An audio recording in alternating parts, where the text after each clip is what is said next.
মস্তক আলাদা করে দিবে। খুবাইব রাদিয়াল্লাহু তাআলা আনহু চিৎকার করে করে তাদের জন্য বদদুয়া দিচ্ছেন। হযরতে আমির মুআবিয়া রাদিয়াল্লাহু তাআলা উনি বলে হযরত খুবাইব রাদিয়াল্লাহু তাআলা আনহু যখন শুলির উপর যখন সবাইকে বদদুয়া দিচ্ছে, আমার পিতা আমাকে দাঁড়ানো অবস্থায় থেকে মাটির মধ্যে শুয়াই দিয়েছেন। বলে কেন? বলে বদদুয়া দেওয়ার সময় যখন মাটিতে শুয়ে যায় ওনার উপর বদদুয়াটা পড়ে না, এই ধারণা তখন ছিল। জোরে বলেন সুবহানাল্লাহ। ওনাকে মাটিতে শুয়াই দিয়েছিলেন। ওনার ওই শুলির মধ্যে যারা চড়িয়েছেন এবং ওই সময়ের মধ্যে যারা উপস্থিত ছিল, আল্লাহ পাক রব্বুল আলামিন হাকামুল হাকিমিন ওনাদেরকে এমন শাস্তি দিয়েছেন। সাঈদ বিন আমের রাদিয়াল্লাহু তাআলা উনি ওই শুলির উঠানোর সময় উপস্থিত ছিল। উনি মাঝে মাঝে প্রায় সময় হঠাৎ করে বেহুশ হয়ে যেতেন। হযরতে উমর ইবনুল খাত্তাব রাদিয়াল্লাহু তাআলা ওনাকে একটা আমল দিলেন এবং জিজ্ঞেস করলেন, কিরে এ আমের, তুমি হঠাৎ করে বেশি বেশি বেহুশ হয়ে যাও কেন, অজ্ঞান হয়ে যাও কেন? বলে এ আমিরুল মুমিনিন, আমি খুবাইব রাদিয়াল্লাহু তাআলা আনহুকে যখন মক্কাবাসীর কুরাইশরা শুলির মধ্যে চড়িয়েছেন, উনি বদদুয়া দিয়েছেন, আমি ওই স্মৃতিটা ওই অবস্থাটা যখন আমার মনে হয় আমি অজ্ঞান হয়ে যাই। জোরে পড়েন সুবহানাল্লাহ। হযরতে খুবাইব রাদিয়াল্লাহু তাআলা যাদের যাদেরকে বদদুয়া দিয়েছেন, এক বছরের মধ্যে হযরতে আবু সুফিয়ান উনি এত ভয়ঙ্কর অবস্থা পরিলক্ষিত করেন। উনি বলে এক বছরের মধ্যে যারা উপস্থিত ছিল, যারা খুবাইব রাদিয়াল্লাহু তাআলা আনহুর উপর নির্যাতন করেছে, কেউ বেঁচে ছিলেন না। জোরে বলেন সুবহানাল্লাহ। ওনার আকীদা কি ছিল? উনি শুলির উপর দাঁড়িয়ে শুলির উপর যখন তুলেছেন, হাত পা বাঁধা আছে, শরীরের মধ্যে রশি আছে, উনি চিৎকার করে বলছে, রব্বুল আলামিন আহকামুল হাকিমিন, আমি আপনার মেহবুব নবীর কালিমা পড়েছি, আমি আপনার দ্বীনের পথে আছি, আপনি আমাকে দয়া করুন। জোরে বলেন সুবহানাল্লাহ। ইয়া রাব্বুল আলামিন, আমি এই মক্কা নগরের মধ্যে এই দুষ্ট লোকেরা, এই কাফেররা, এই কুরাইশরা আমাকে শুলির উপর তুলেছে, এখানের মধ্যে কেউ কি নাই আমার অবস্থাটা আমার নবীর কাছে পৌঁছিয়ে দিবে? জোরে বলুন না সুবহানাল্লাহ।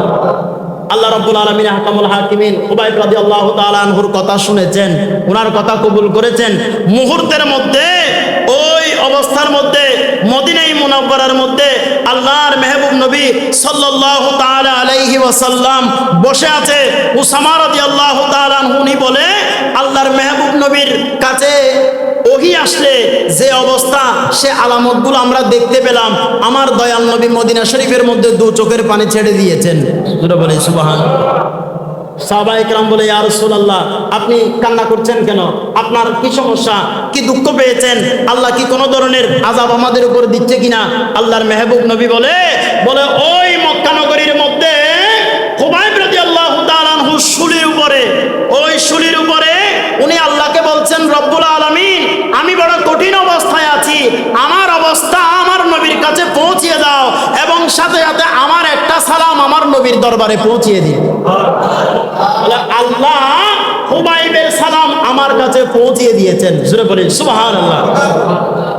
খুবাইব রাদিয়াল্লাহু তাআলা আনহুকে শহীদ করা হলো। আর আল্লাহর মেহবুব নবী মদিনায়ে মুনাওয়ারার মধ্যে বসে ঘোষণা দিচ্ছেন, এই উপস্থিত সাহাবায়ে কেরামরা শোনো, আমি নবী ঘোষণা দিচ্ছি, খুবাইব রাদিয়াল্লাহু তাআলা আনহুর লাশ যে সম্মানের সহিত আনতে পারবে, আমি তার জন্য জান্নাতের সুসংবাদ দিচ্ছি। ওই কথা শুনে দুইজন যুবক দাঁড়িয়ে গেলেন, হযরতে জুবাইর ইবনে আওয়াম এবং হযরতে মিকদাদ বিন আসওয়াদ রাদিয়াল্লাহু তাআলা, ওনারা দুইজন দাঁড়িয়ে গেলেন, ইয়া রাসূলুল্লাহ, আমরা এই দায়িত্ব নিলাম, আমরা হযরত খুবাইব রাদিয়াল্লাহু তাআলা আনহুর লাশ আপনার কাছে নিয়ে আসব। জোরে বলেন সুবহানাল্লাহ। দাদা মদিনায়ে মুনাওয়ারা থেকে রাতের মধ্যে সফর করতেন, দিনের মধ্যে লুকে থাকতেন। ওই মদিনায়ে মুনাওয়ারা থেকে মক্কায়ে মুআজ্জামার মধ্যে রওনা হলেন। এভাবে করতে করতে 40 দিন পরে ওখানে খবর পেল খুবাইব রাদিয়াল্লাহু তাআলা আনহুর লাশ শুলির মধ্যে এখনো আছে। আশেপাশে প্রায় 40 জন ওনার জন্য পাহারাদার, ওনারা সবাই ঘুমাচ্ছে। ওই সুযোগে হযরতে জুবাইর, হযরতে মিকদাদ রাদিয়াল্লাহু তাআলা আনহু শুলি থেকে হযরত খুবাইব রাদিয়াল্লাহু তাআলা আনহুর লাশটা খুলে কাঁধে নিয়ে চলে আসছেন।